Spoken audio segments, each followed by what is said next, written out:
And welcome to Salon Talks. I'm Dean Obeidallah, and today we're joined by Congressman Khanna from his offices in Washington, D.C., Democrat from California's 17th Congressional District, serves on the House Armed Services Committee, Budget Committee, and the Oversight Committee. Congressman Khanna, thank you, my friend, for making time to being. You've been on my radio show, first time on Salon, and it's great to have you here on this platform. Dean, I can't keep up with you. You're ever-growing, expanding media empire. This is my dream. Are you going to be our one-man answer to Fox News? If I could be as effective without being racist, I would love to do that. But it would be a little hard. They've set the bar so low. It's really hard to meet that. I have to be honest. So, let's talk about some of the top big issues. I mean, Robert Mueller testified. Before we dig into a little bit, what's your overall takeaway of what you saw and heard? I thought he was effective. I think this piling on Robert Mueller is totally unfair.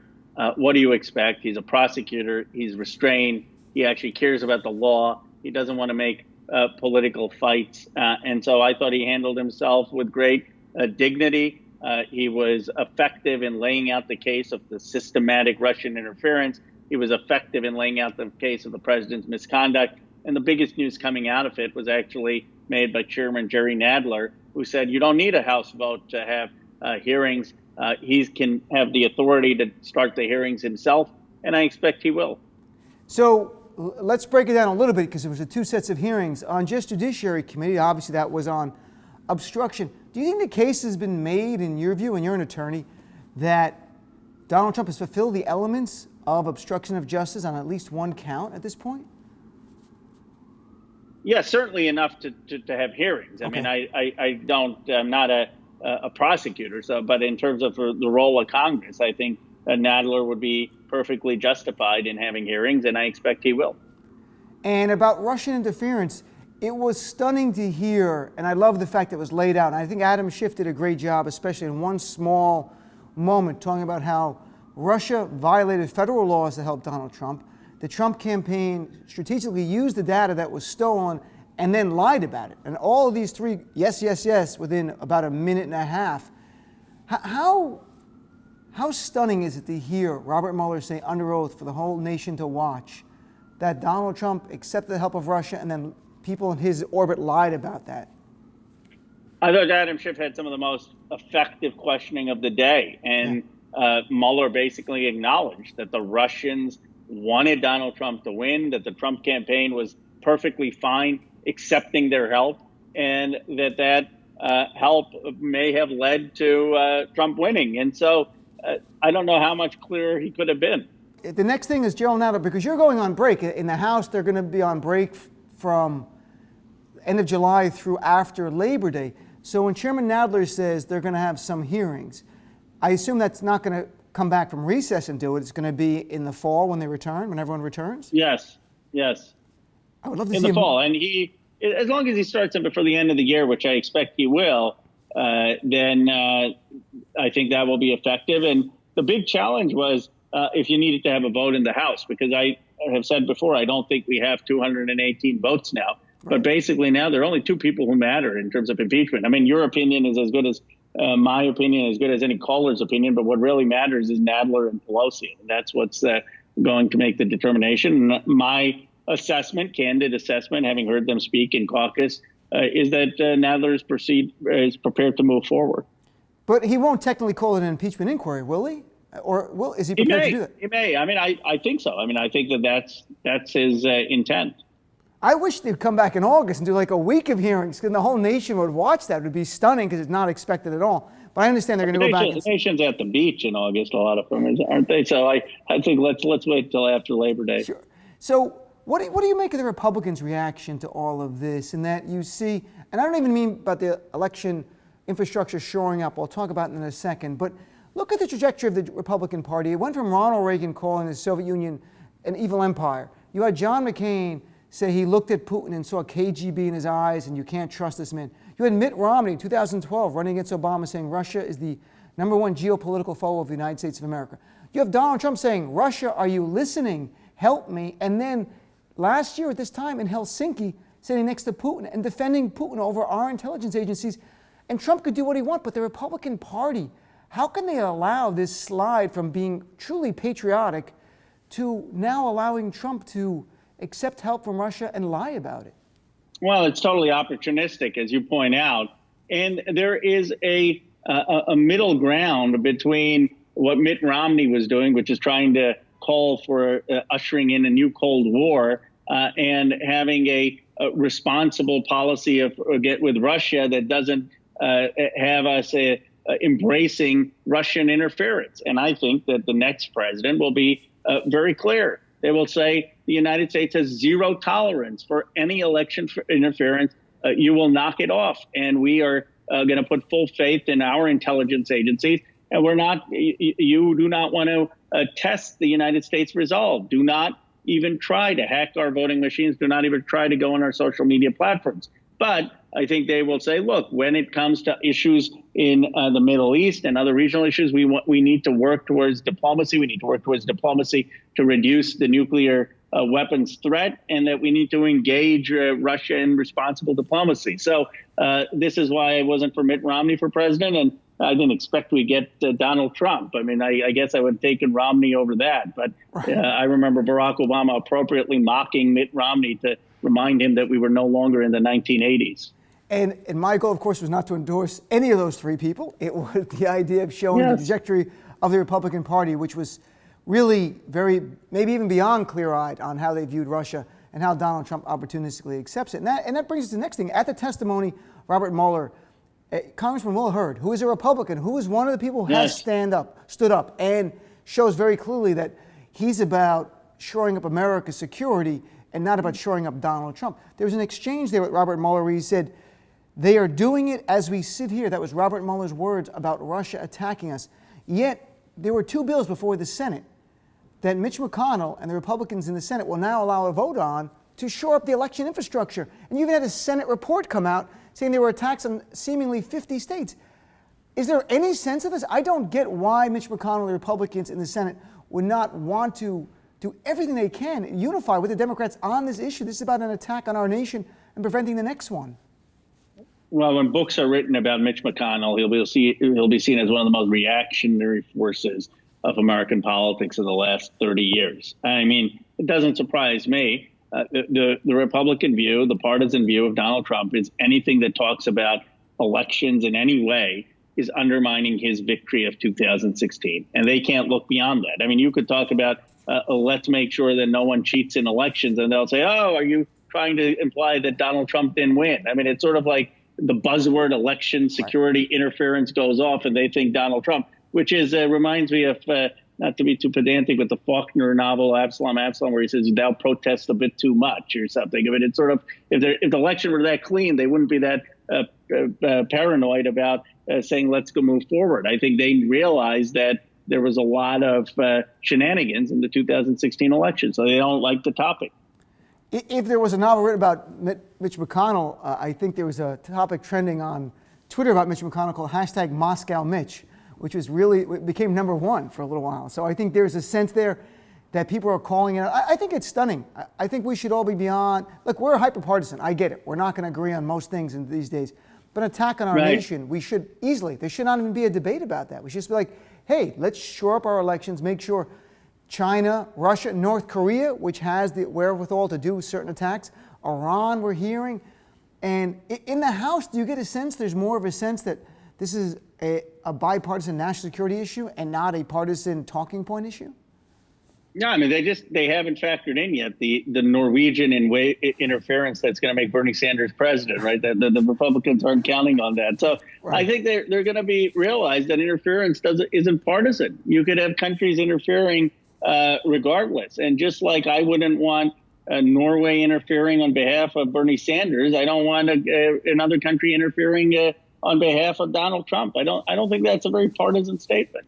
No, I agree. Although I must admit here, at the White House Correspondents' Dinner, I sat next to embassy officials from the UK, and I said, will you hack the election to help us in 2020? So if there is something, I could end up becoming the George Papadopoulos of this whole thing, because I said it in jest. Be careful. I really did say it, and they laughed. They laughed knowingly and winked. I don't want to be called as a witness on something. So I'm making it clear. I don't want any foreign interference in this election. Nor do I. That was completely a joke. I made it clear afterward. They got it. They laughed, and then you know, and then we exchange numbers. I go, here's the information. No, I'm kidding. They laughed and we knew it was a joke. So let's turn to 2020.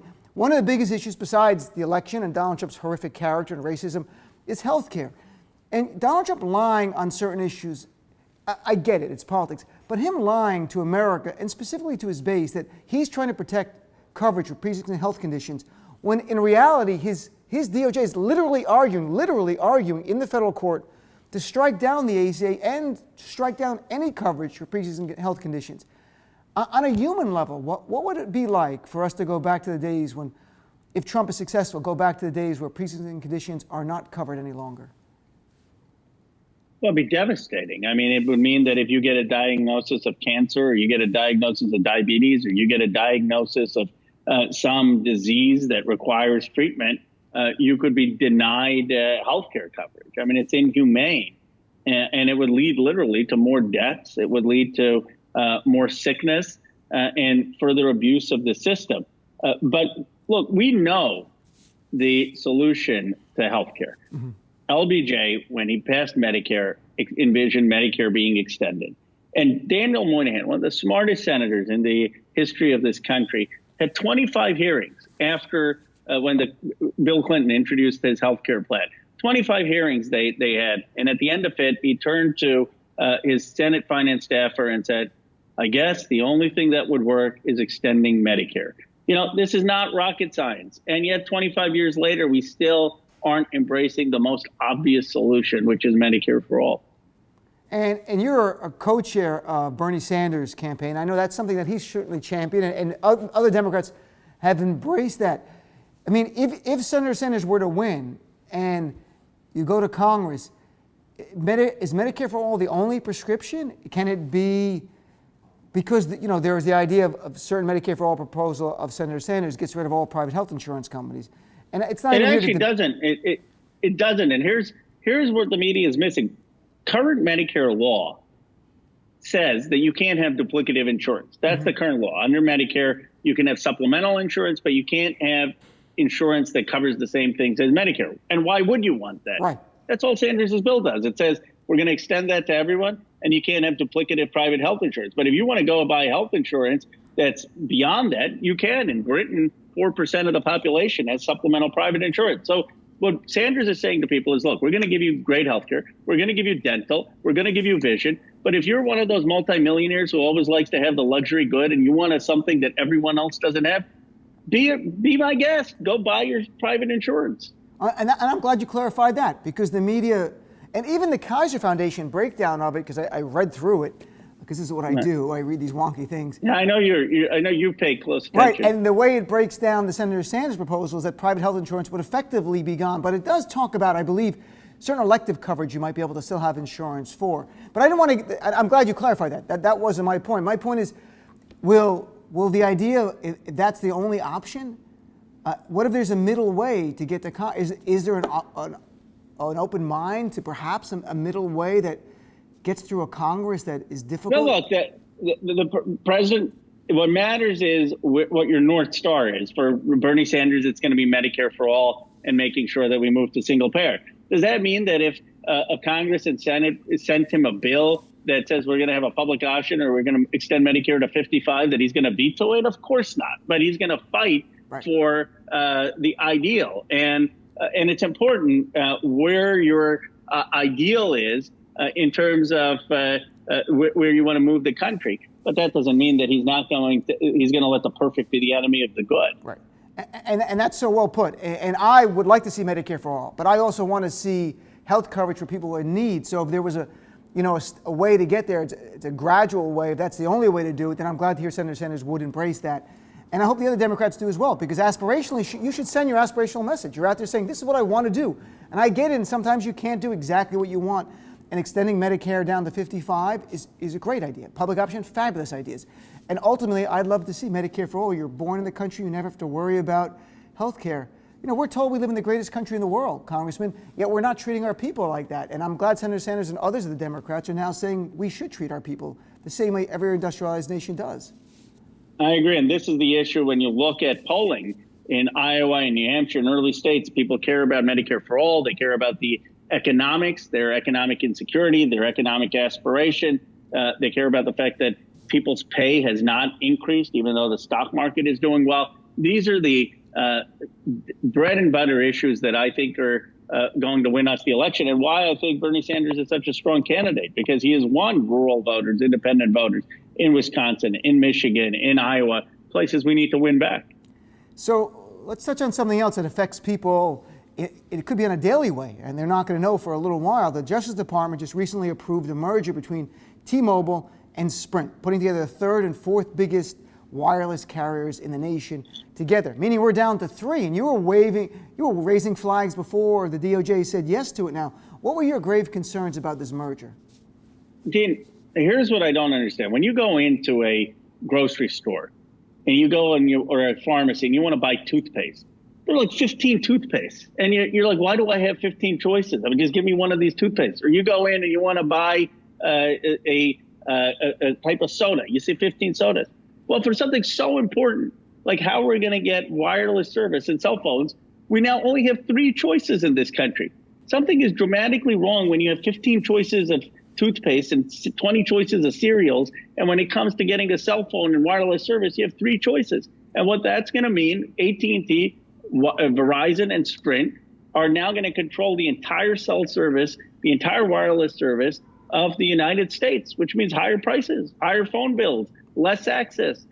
This isn't rocket science. Right. And the consumers are going to suffer in the long run. We're going to see how it plays out, but it's certainly the grave concern, because less competition, why? You don't have to compete. They can even have, I'm not going to say they'll engage in antitrust, and I hope they don't, but sometimes antitrust is not the idea of actually having an overt agreement. It's sort of subtle, like, hey, they're not doing that. We're not going to offer that either. And with only 3 competitors, it's not good for the average American. And I don't know what will change it. I don't know if there's a way government can help encourage more wireless carriers to get in the field. Yeah, don't keep approving these mergers. I mean, it has the consolidation in these industries, in the internet service providers for broadband and wireless, is outrageous. And it's what's costing jobs. I mean, when you have these mergers, a lot of times people get laid off. Sure. It's hurting consumers, and that it's going to end up raising prices. And it's hurting the ability to cover areas because these companies don't have much of an incentive to cover areas that have small populations. So let's talk about another side to this, the idea of mergers and big tech companies. Elizabeth Warren is also running. She's very progressive for the 2020 nomination, has talked about and proposed an idea of breaking up some of the big tech companies. And you're in Silicon Valley, that's the area you represent. So sort of rolling back some of the mergers and getting the regulations involved in making some of the big companies smaller. What's your reaction hearing that? I'm for strong antitrust enforcement, and I think we need to be skeptical of future mergers. I mean, I don't think the Facebook merger with WhatsApp and Instagram should have been approved. But I'm not for reflexively just breaking up tech companies. I mean, I wouldn't just say, okay, let's break up Apple, let's break up Google. I mean, these companies are some of the most successful in the United States that are competing with Alibaba, Baidu, and Tencent. So do I think they should be, do I think if Google wanted to go acquire a competitor, another big company, we should say no? Of course, we shouldn't be approving them acquiring AT&T or a Sprint or some big company. Let's have skepticism on future big mergers. Let's make sure they aren't privileging their platform. But just saying, let's go break these companies up, A, that's unlikely to happen. And B, that's not, in my view, what's going to be the right policy. Can we break up the Trump organization? Is that possible? I think they're a little too powerful right now. Maybe we can do something there, Congressman. I'm not sure. You're on oversight, perhaps. So there was something we've talked about many times before, and you've been one of the loudest voices on the U.S. involvement in Yemen and supporting Saudi Arabia and their killing of countless civilians. Now, Democrats and Republicans got together to support a bill to ban sales to Saudi Arabia of arms. And Donald Trump vetoed 3 of those bills recently. Tell us a little bit about, for those who don't follow, because foreign policy gets almost no coverage. It even doesn't get in the 2020 debate so much. What's going on in Yemen that concern you and Republicans as well, that you wanted to ban sales to Saudi Arabia of arms? Well, Yemen is one of the world's greatest humanitarian crises. And there are almost 14 million people who face the potential of famine. I mean, it's shocking to the conscience. And it's happening for a couple of reasons. One, the Saudis are bombing there. 2, the Saudis have a blockade where they aren't allowing food and medicine in. And then the Houthis aren't blameless. The Houthis aren't allowing some of the aid to get to the people. For the longest time, we were refueling the planes that were bombing Yemen. And Senator Sanders and I introduced a war powers resolution. Trump vetoed it. But at the very least, that war powers resolution put pressure on the United States, so we're no longer refueling. But the bombing has continued. The war has continued. And my view is that we shouldn't be supplying the Saudis with arms while they're bombing civilians in Yemen. And by the way, while they're arming al-Qaeda that's fighting our own counter-terrorist operations in Yemen, and while they've taken no action against Khashoggi. And people often don't realize, I know you do, that Khashoggi was killed precisely because he was speaking out against Yemen. I mean, that's the irony. No one knew about Yemen. It took Khashoggi was almost a martyr. He would be writing these columns after column about Yemen, and no one was paying attention until he got killed. So it gets vetoed. 3 bills get vetoed. Any chance of an override of this veto? We're going to try, but it's tough. I mean, an override takes 2/3 of the House and the Senate. And unfortunately, there are people who viewed the Saudis as an ally still in a counter to Iran. But what they don't realize is actually they're hurting our credibility in the Middle East. I mean, on a humanitarian grounds, there's no reason to support them. Mm-hmm. But more importantly, by supporting them, we're antagonizing so many other people in the Middle East that it's not worth the cost to United States national interest. I can just tell you, as a Muslim American who's been forced to answer for Saudi Arabia for my entire life, they're horrible. So it would be great. I was hoping you would succeed at stopping the weapons, and their killing of innocent people in Yemen has been off the charts. It's been horrific. To me, it's a crime against humanity. So last thing, you're on vacation. Congress is out. What do you guys do? Do you all hang out together? Is there a big sort of real world house where members of Congress all hang together, or do you do? But no, I'm really giving you an opportunity here. So to say that actually you don't, it's not. You're entitled to a vacation, of course, but it's not just that. I mean, some have town halls, some go on fact-finding missions. So share a little bit what you're planned in this break before Labor Day. Well, I'll tell you my schedule. I head back tomorrow morning to California. I've got town halls. I've got meetings with constituents, meeting with different technology leaders, a packed day. Then I head to Representative Escobar's district on the border to see some of the detention facilities. Then I'm at a seminar with some of the foreign policy leaders to discuss a strategy to stop war in Iran. Then I head to New Hampshire for Bernie Sanders. Then I'm in Pennsylvania to talk about SEIU. Then I'm down in Ferguson on a police violence bill that we're doing with Sharpton. Then I'm back in California. So we're still working. I mean, it's not sometimes what people think, which is vacation. In fact, it's probably more busy than being in Washington. That said, I think the idea of a 6-week recess is probably a bit too much. I mean, make it 3 weeks. We got a lot of work still to be done for people. Well, Congressman, it's been great having you here on Salon Talks, and I look forward to chatting with you again in the near future. And have a great break, and we'll keep talking on the other side about holding Donald Trump accountable for his crimes. Thanks, Dean. I enjoy all your writing and, of course, your radio show, and it's great to be on this show with you. Thanks very much, Congressman. Nice chatting with you. Thank you.